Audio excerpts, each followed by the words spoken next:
Venga, pues vamos allá, vamos con el análisis semanal. Un análisis, yo creo que voy a empezar a hacer una breve introducción de la situación general en la que estamos. Normalmente sabéis que paso directamente a los gráficos, hacemos un análisis de los gráficos, pero de vez en cuando creo que es importante pararse y hacer una reflexión sobre la situación general en la que estamos, porque nos ayudará a entender hacia dónde vamos a ir en términos generales, ¿no? Hay una cosa que tenemos que comprender. Las economías solo pueden crecer por dos motivos, simplificando mucho. Imaginaos que tenéis, como en la Edad Media, un huerto de patatas, donde cultiváis vuestras patatas, ¿vale? O vuestras papas, como le queráis llamar. Tenéis un huerto de patatas. Entonces vuestra economía se basa en ese huerto de patatas. Vosotros coméis gracias a ese huerto de patatas.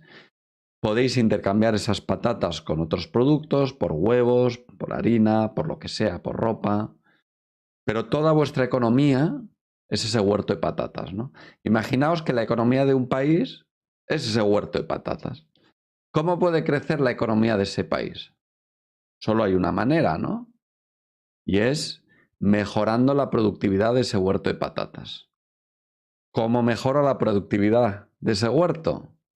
Bueno, con tecnología, quizá invento un método de irrigación nuevo, quizá invento algún tipo de maquinaria que me permite ser más eficiente, colocar mejor las patatas, o quizás encuentro una tecnología de abono que me permite sacar el máximo de explotación a esa tierra y sacar más de un único cultivo al año.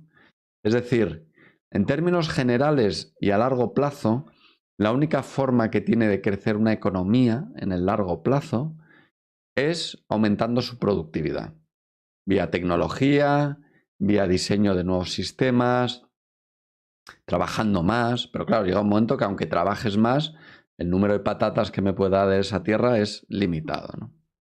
Ahora bien, con la evolución de las sociedades, con la evolución de las economías, hay una segunda forma de que las economías crezcan y es generando crédito, ¿no? Es decir, dando crédito a los usuarios, a las personas, a los participantes de esas economías, ¿no? ¿Por qué el crédito hace crecer las economías? Pues porque me pueden adelantar un dinero que yo tengo que devolver en un futuro, evidentemente, pero me lo adelantan y yo puedo realizar con ese dinero un consumo en el día de hoy. El que me da el dinero recibe un beneficio, pero yo estoy generando un beneficio a otros al utilizar ese dinero para comprar bienes y servicios en el presente que hubiera tenido que esperar al futuro para comprarlos, ¿no? Ese es el principio del crédito. El crédito nos permite hacer crecer a las economías, pero más bien en el corto plazo, porque claro, tarde o temprano alguien tiene que pagar la fiesta, tarde o temprano alguien tiene que devolver el dinero del préstamo. Yo estoy adelantando unos ingresos futuros que espero cuando recolecte mis patatas, pero tarde o temprano tengo que devolver ese crédito. El que me está prestando el dinero me lo presta en la confianza de que voy a crear una producción de patatas, que voy a conseguir venderla y que con ese dinero voy a devolver el crédito. Pero evidentemente no me pueden prestar más de lo que puedo devolver, porque si no, quebraría el sistema de crédito, no devolvería lo que tal y ya nunca más me prestarían, perdería dinero el que me ha dado el crédito y eso podría generar un efecto en cascada dentro del mundo del crédito. Pero bien, en el corto plazo he conseguido acelerar el crecimiento a costa de ingresos futuros.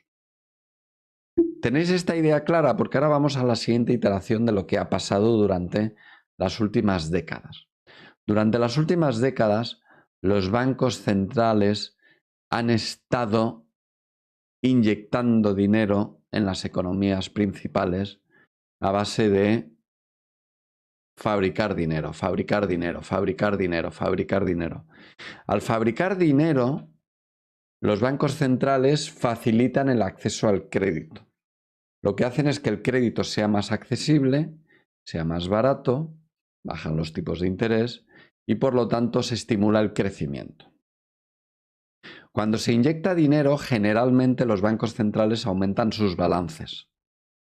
Los bancos centrales influyen, mediante las políticas monetarias, influyen de distintas maneras, pero básicamente cuando publican sus tipos de interés de referencia, esos tipos de interés son intereses de corto plazo, es decir, ¿a qué tipo de interés están prestando dinero a los bancos en el muy corto plazo? Ellos prestando dinero en el muy corto plazo a los bancos. Eso tiene un efecto de arrastre porque el resto de bancos se van a prestar entre sí a muy corto plazo a un tipo de interés muy similar, porque en el peor de los casos, el que marca el ritmo es el Banco Central, ¿no? ¿Por qué voy a aceptar un préstamo de otro banco al 3% si el Banco Central me lo ofrece al 2%? No, me voy a ir al del 2%. Por lo tanto, el otro banco, como mucho, me lo ofrecerá al 2% o al 2 y pico si tiene alguna facilidad adicional, ¿no? Pero en el largo plazo los tipos de interés los marca el mercado, en términos generales. ¿Cómo los marca el mercado? Pues viendo las expectativas de la evolución de la economía, de la evolución de lo que puede ocurrir en el medio y largo plazo, ¿no? Los bancos centrales también pueden afectar los tipos de interés en el medio y largo plazo, como estamos viendo en Japón, que está interviniendo constantemente el bono a 10 años. ¿Cómo lo interviene el bono del gobierno a 10 años? Muy sencillo. Se limita a comprar y vender para evitar que ese bono cueste más o menos de un determinado umbral. Y de esta manera influyen los tipos de interés de ese bono a 10 años y por lo tanto en los tipos de interés a largo plazo, ¿vale? Entonces, cuando los bancos centrales quieren evitar recesiones, lo que hacen es facilitar el crédito. ¿Cómo? Bajando los tipos de interés, inyectando dinero en las economías, etcétera, etcétera, etcétera. Cuando los bancos centrales ven que las economías están sobrecalentadas, que hay inflación, que hemos ido demasiado lejos, demasiado rápido, lo que hacen es detraer liquidez del sistema, reducen sus balances, aumentan los tipos de interés, dejan de comprar bonos del gobierno o bonos de las corporaciones y por lo tanto se encarece el crédito, es más difícil acceder al crédito, etcétera, etcétera. Es lo mismo que el ejemplo de el señor que tiene un huerto de patatas y le hacen un préstamo. Vale, me estás prestando dinero, pero en el futuro alguien va a pagar la fiesta. Estás inyectando liquidez en el sistema, pero en el futuro alguien tiene que pagar la fiesta. Con una pequeña diferencia, y es que los bancos centrales prácticamente pueden crear dinero de la nada, a costa de inflación y a costa de una serie de cosas, ¿no? Así como un banco no puede prestar más dinero del que tiene, o del que su encaje bancario le permita, un banco central puede hacerlo a costa de inflación, como saben nuestros amigos argentinos, o como saben muchas otras economías donde, Venezuela, donde se abusa de fabricar dinero, dinero, dinero, como una forma de estimular la economía o de mantenerla, aunque sea en la UCI, ¿no? En la unidad de cuidados intensivos. Ahora bien, tiene un coste, ¿no? Hay veces que los bancos centrales, influidos sobre todo por los gobiernos, fabrican tanto dinero que generan tanta inflación que de esa manera, a través de la inflación, devalúan el dinero que deben los gobiernos. Porque si un gobierno debe, por poner un ejemplo, 1 billón, con B, 1 billón de hace 10 años no es lo mismo que 1 billón de ahora. Si hay inflación, ese billón de antes vale menos, por lo tanto me resulta más fácil pagarlo. ¿Entendéis la idea? ¿Por qué os estoy contando todo este rollo? Porque fijaos, dejadme que abra un gráfico que tengo aquí en el que podéis ver cómo ha ido evolucionando el balance de los bancos centrales del mundo en estos últimos años. Es decir, lo que es lo mismo, cómo ha ido evolucionando la liquidez de los sistemas. ¿Vale? Un segundito. Porque me quiero descargar una imagen, pero no la... Ah, aquí está. Os voy a descargar esta imagen, la voy a compartir con vosotros. Y quiero que hagamos esa reflexión juntos, porque de este gráfico, de aquellos polvos vienen estos lodos, ¿no? Fijaos. Fijaos este gráfico. En este gráfico, cuya fuente es esta, el SEG DataStream, y el señor Crespo, que os recomiendo que le sigáis en su newsletter. Fijaos, en magenta, en rosita, tenemos el balance agregado de todos los principales bancos centrales del mundo, es decir, del banco japonés, de Estados Unidos, del Banco Central Europeo, del Banco de China y del Reino Unido. ¿Vale? En gris tenemos los periodos de recesión, pues la crisis de las .com, la crisis Lehman Brothers, la crisis del coronavirus, las recesiones, ¿vale? Y fijaos, aunque la escala nos cuesta verlo, porque aquí no se ve, fijaos cómo los balances de los bancos centrales durante las recesiones crecen, ¿vale? ¿Por qué? Pues porque los bancos centrales durante esos periodos, ¿qué hacen? Inyectan liquidez. Pero hay aquí que hay un problema, y es que cuando las recesiones se acaban, se sigue inyectando liquidez. ¿Por qué? Pues porque las inyecciones de liquidez, el crear dinero de la nada, es como un pacto con el diablo. Una vez te acostumbras a él, es muy difícil salir de esa rueda del hámster, ¿no? De esa rueda. ¿Por qué? Porque la única forma de salir es disciplina fiscal, que los gobiernos aprieten los cinturones, que los políticos gasten menos de lo que deben, que todos nos apretemos el cinturón y que la fiesta que hemos vivido, el adelanto de mi venta de patatas hecho a futuro, en algún momento lo tengo que devolver. Pero claro, si sigo viviendo de la fiesta y de la borrachera y de adelantando dinero que ya pagarán mis descendientes, sigo fabricando dinero, ¿no? Entonces, durante todo este tiempo,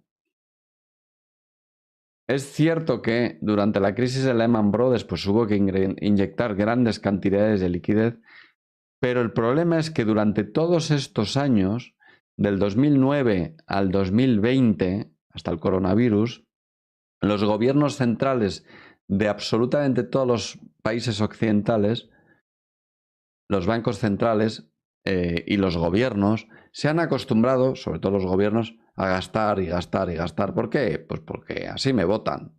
Lo gasto y ya vendrá otro detrás, que arree el que viene detrás, como se dice aquí en España, ¿no? Y los bancos centrales, que se supone que deben ser independientes, como en la práctica no son tan independientes, porque los políticos al final, en última instancia, tienen poder de decisión para poner ahí a los responsables de los bancos centrales, pues acaban practicando un cierto tipo de servilismo, acaban no siendo suficientemente independientes y acaban por no recuperar esos balances. Es decir, estos balances en algún momento tendrían que haberse estabilizados. Pero no, viva la fiesta. Durante 10 años consecutivos continuó la fiesta. Hubo un momento en el que pareció que empezó a haber cierta disciplina del 18 al 20, ¿verdad? Que los bancos centrales de algunos países, especialmente Estados Unidos, aquí vemos la Fed cuando finalizó pues toda la QE, y todo eso, pues bueno, aquí vemos cómo empezó a estabilizarse. Por parte de Europa, el verde, pues también pareció que tal. Pero bueno, algún otro país, pues no hizo lo mismo, ¿no? El caso es que más o menos se estabilizó. Ahora bien, llega la COVID, llega una situación excepcional, absolutamente comprensible que se tomaran decisiones de ese tipo, porque claro, nadie esperaba, nadie sabía cuánto tiempo iban a durar las restricciones, cómo iba a afectar a la economía. ¿Y qué hacen los bancos centrales? ¡Pum! Se ponen a inyectar como si no hubiera un mañana. Como si no hubiera un mañana. Fijaos a qué ritmo aumentó los balances, crecieron un 50% en solo un año. en solo un año crecieron un 50%, algo que anteriormente los podía haber llevado 4, 5, 6 años. En solo un año, del 20 al 21, crecieron prácticamente el 50%, ¿no? Esto es una salvajada. Entonces, claro, la fiesta hay que pagarla de alguna manera. ¿Cómo se paga la fiesta? Pues ahora mismo con inflación. Esa inflación está llevando a esa subida histórica en los tipos de interés que está provocando que los balances de los bancos centrales se estén deshinchando. Para que os hagáis una idea, en los últimos 18 meses,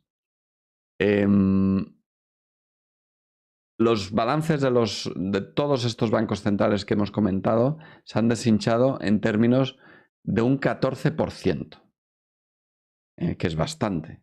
Esto, si pensamos que estamos hablando de 4 billones con B de dólares, billones españoles, en términos en español, no trillones americanos, ¿vale? Billones. Pues os podéis imaginar las consecuencias que eso tiene para el crédito, para el crecimiento económico. Es decir, vienen tiempos difíciles, vienen tiempos en los que va a haber que apretarse el cinturón por parte de todos, porque los tipos de interés van a estar altos durante cierto tiempo porque hay que pinchar la burbuja. Sí o sí hay que pinchar la burbuja, ¿vale? En este gráfico podéis ver esa reducción reciente del balance en conjunto de estos 4 principales bancos centrales, ¿no? También se ve esa disparatada subida que supuso el COVID, ¿no? Pensad que esta disparatada subida fueron 11,5 billones de dólares. Para que os hagáis una idea, el PIB español es de 1,2, me parece 1,1, 1,2 billones de dólares aproximadamente. Alguno puede pensar, oye Yuri, este gráfico es en dólares constantes, es decir, sin tener en cuenta la inflación. Vale. ¿Y qué opinas si te digo que en estos 24 años que estamos viendo en pantalla, ese balance, es decir, el balance de estos bancos centrales, se multiplicó por 12, pero el PIB de todo el mundo se multiplicó solo por 3? Ojo, ¿eh? Es decir, el balance ha crecido 4 veces más que el crecimiento de las economías. Dicho de otra manera, no está justificado tanto crecimiento de balance. Ha sido fiesta por fiesta por fiesta por fiesta. ¿Entendéis la idea? Si el PIB solo ha crecido en 3 veces, pero los balances han crecido en 12, no se explica. No podemos decir que ese crecimiento ha sido necesario, que ese aumento de los balances ha sido indispensable para el crecimiento del PIB. No se explica, no está sostenido. Y esa es la razón por la que estamos donde estamos, por la cual ha habido esta subida brusca a los tipos de interés. ¿Hacia dónde vamos? Pues vamos hacia un escenario de tipos de interés altos durante bastante tiempo, una inflación que va a persistir, porque todavía hay mucha liquidez en el sistema. Esa liquidez está embebida en el sistema en muchas maneras, no tanto en crédito, porque el crédito, los préstamos privados se han desplomado, van a seguir desplomándose, las hipotecas van a seguir desplomándose, y tarde o temprano esto se va a notar en las economías. Ahora mismo en Europa ya estamos teniendo, han salido hace unos días los resultados del anterior trimestre y ya estamos en cifras negativas de crecimiento, ya tenemos 0,1% de crecimiento. Vale, no es una gran catástrofe, no es un gran hundimiento, una profunda recesión, pero ¿qué ocurre si nos quedamos estancados durante cierto tiempo? Alemania está estancado desde hace un año en crecimiento. El Reino Unido está estancado en crecimiento durante un año. ¿Vale? Algunos pueden pensar, hombre, España está creciendo. España, cuando vengan mal dadas, será de los países que más sufran, porque no estamos haciendo los deberes, no nos estamos preparando. Nuestra economía no está preparada para esto. Nuestra economía depende muchísimo del turismo, del sector servicios, de una serie de factores que cuando vienen mal dadas, el paro se dispara con mucha facilidad, el consumo se retrae con muchísima facilidad porque ese paro crece rápidamente y somos muy vulnerables a esos cambios de ciclo. Así que posiblemente vengan tiempos difíciles. Vamos a ver cómo está afectando todo eso a los mercados. Vamos a ver Si estamos en esa situación en la que puede venir la crisis, o cómo lo están viendo los mercados, hemos visto, fijaos, el S&P 500 como en los últimos días había subido un montón. Uno puede decir, oye Yuri, es que el S&P 500 ha subido, dejadme que lo mida, en muy pocos días ha subido prácticamente un 7%, ¿no? Pues sí, eso ha ocurrido, todo ese movimiento se ha producido prácticamente en solo 4 días. Pero claro, ¿cuál es el contexto general? De momento de caídas, ¿vale? Hay un nivel que vengo comentando desde hace días que debemos vigilar, que es el 4400, ¿no? El nivel 4400 es un nivel que si se rompe, pero ojo, no si se perfora levemente, si se rompe claramente, podríamos estar ante el inicio de una tendencia alcista, ¿no? Va a ser clave ver qué es lo que ocurre con los beneficios empresariales, qué datos van llegando de beneficios empresariales en los próximos meses, ¿no? Y ver también qué sectores van a aguantar mejor que otros. Ahora mismo el S&P 500 sigue siendo bajista. Es verdad que este rebote hasta este 4400 nos lleva a pensar que quizás, a pesar de estar enfrentándonos a una posible recesión, el mercado podría valorar positivamente el futuro. Y esto, aunque pueda sonar a contradicción, tiene sentido. El hecho de que podamos entrar en una recesión en el corto plazo no implica que no se puedan estar tomando decisiones de largo plazo por parte de los inversores. Y la mejor forma de tomar decisiones de largo plazo es comprar cuando las cosas están baratas, ¿no? Ahora mismo hay una lucha entre el mercado de bonos y el mercado de renta variable. El hecho de que los tipos de interés estén llegando a una pausa está provocando que esté entrando dinero en los bonos. Lo expliqué la semana pasada, el tema de las duraciones. Y la poca liquidez que vaya a haber en los próximos años, todavía hay bastante, la poca liquidez va a estar compitiendo entre el mercado de bonos y el mercado de renta variable, ¿no? El Nasdaq está en una situación similar. Parece que podría estar queriendo romper el 15.300, pero de momento no se ha confirmado esa rotura. Vamos a estar pendientes, ¿eh? Vamos a estar muy pendientes porque por el momento el mercado ha pensado que esta subida ha sido demasiado. En mi opinión, es una subida muy difícil de pillar, ¿eh? O sea, que nadie piense que haciendo un buen análisis puede entrar aquí, ni siquiera diciendo, hombre, Yuri, es que este nivel de aquí coincide con esta línea del canal, ya, pero de ahí a ponerse largos en este punto, pues no es nada recomendable, es una opción demasiado arriesgada, ¿no?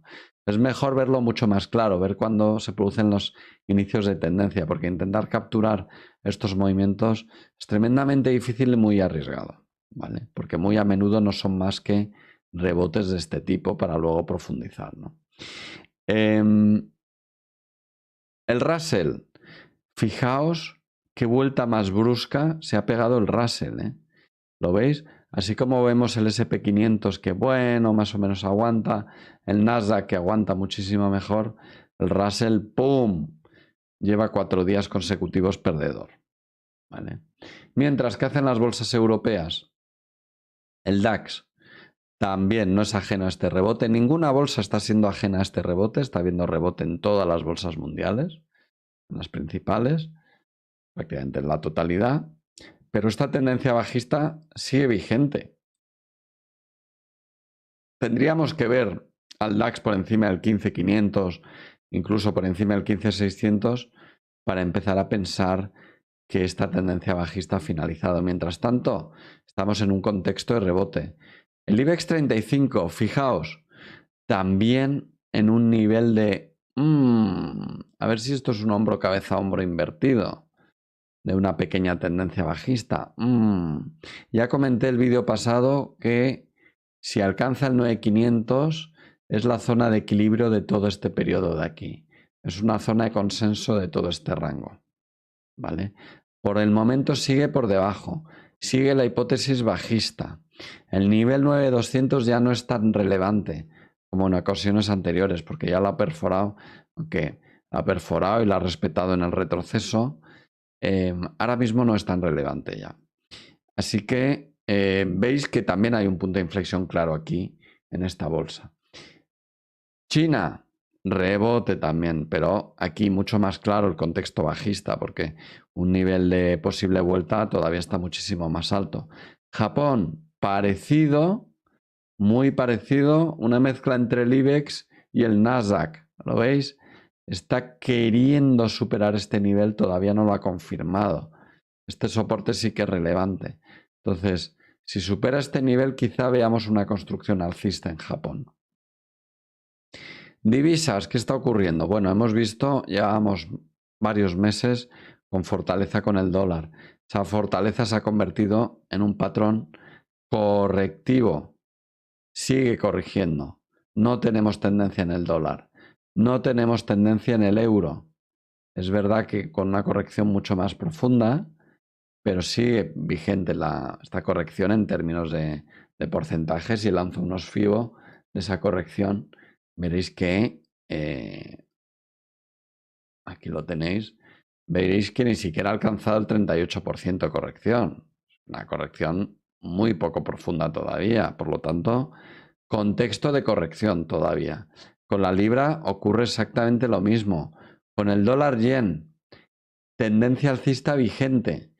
Esta vela de aquí fue en la salida de tipos de interés del Banco de Japón de la semana pasada y sin embargo lo perdió, pero ahora de nuevo quiere reiniciar la tendencia alcista. Parece que ya el mercado está desgastando esta resistencia histórica, este máximo histórico, y que el yen se va a debilitar de forma notable frente al dólar próximamente, ¿no? Y el dólar franco suizo, pues se está quedando estancado en una zona de equilibrio, en torno a este nivel aproximadamente, también de forma correctiva. Bitcoin, hemos venido avisando en semanas anteriores, incluso en meses anteriores, en el que habiendo un contexto de dólar fuerte, aún así el Bitcoin subía. Y eso a mí me indicaba que el Bitcoin tenía una fortaleza intrínseca, que podía iniciar una tendencia alcista. Creo que la está iniciando. Hemos visto cómo en el día de hoy ha llegado incluso a los 38.000, pero fijaos, es tan volátil que de repente te pierde $2.000 de valor en el mismo día, ¿no? Es una volatilidad extraordinaria. Así que si alguien invierte en Bitcoin a largo plazo, que lo haga a largo plazo, que lo haga por cantidades pequeñas o moderadas de su capital y que no mire día a día su evolución, desde luego, que lo haga solo en el largo plazo. No tiene sentido que alguien que invierte en años o que invierte con muchos meses por delante, que mire todos los días la cotización de algo, porque le va a poner nervioso, ¿no? Creo que sí podemos tener una tendencia alcista, la seguiremos analizando, eso sí, precaución con su volatilidad extrema. Y por último, y para acabar, avisaba la semana pasada, y lo he avisado en directos en televisión, en Negocios TV, en un contexto en el que hablaban de embargos de petróleo, de que se iba a disparar el barril, y yo decía, ojo, que el gráfico nos está diciendo otra cosa, ojo que el gráfico nos está avisando que se va para abajo, que si rompe este nivel se desploma el crudo.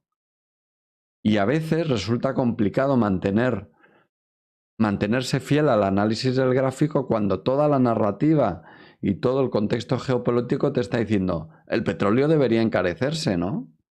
Pero ¿qué nos dice el gráfico? ¡Pum! Motivo de más para volver a creer en el análisis técnico. Pauta de agotamiento del libro, línea de confirmación del libro. ¿Y qué hace el crudo? ¡Pum! Se desploma.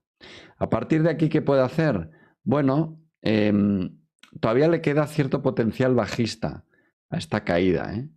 Fijaos, si yo proyecto, vamos a proyectar, vamos a hacer, si yo proyecto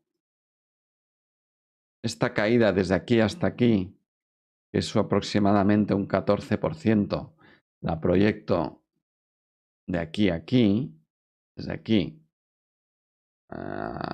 hacia aquí, aproximadamente, 14%, pues más o menos todavía le quedaría este potencial, más o menos hasta esta zona, ¿no? No de forma directa, posiblemente con alguna corrección y, bueno, llevándole cierto tiempo, ¿no? ¿Quiere decir esto que va a alcanzar este nivel? puede alcanzar este nivel. Técnicamente lo puede hacer con relativa facilidad. Que lo vaya a hacer o no es cosa bien diferente. Ahora bien, por el momento, esto no es más que una corrección de todo este movimiento alcista. Ahora bien, es una corrección muy profunda. ¿Vale? Oro.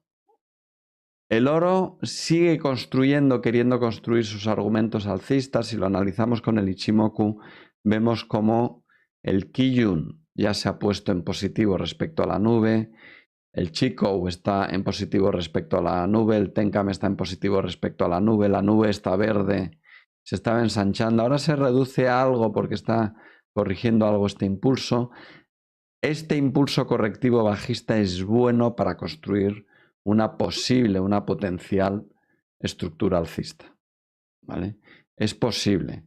Ahora bien, puede que no se deba más que a la correlación inversa con el dólar. El hecho de que el dólar se haya debilitado en estos últimos días, pues a lo mejor simplemente es una reacción automática de esa debilidad del dólar y no tanto una corrección. Si estuviéramos viendo que el dólar se debilita y que el oro aguanta aquí, os diría, cuidado, veo fortaleza intrínseca del dólar. Creo que el dólar podría irse para arriba, pero todavía no las tengo claras todas conmigo. Vamos a seguir analizándola. Por el momento no manejo la hipótesis alcista. Creo que podría estar construyéndose, pero que aún es demasiado pronto. ¿Vale? Muy bien. Bueno, pues esto ha sido todo por hoy. Espero que os haya gustado tanto el directo, los consejos sobre cómo afrontar la mala racha, cómo saber si un sistema está perdiendo de verdad, si está perdiendo calidad o si solo estamos ante una mala racha. Y ha sido un placer estar con vosotros. Si os ha gustado el vídeo, si os ha gustado el análisis, darle a me gusta y suscribiros al canal. Nos vemos la semana que viene. Un fuerte abrazo a todos. Hasta luego.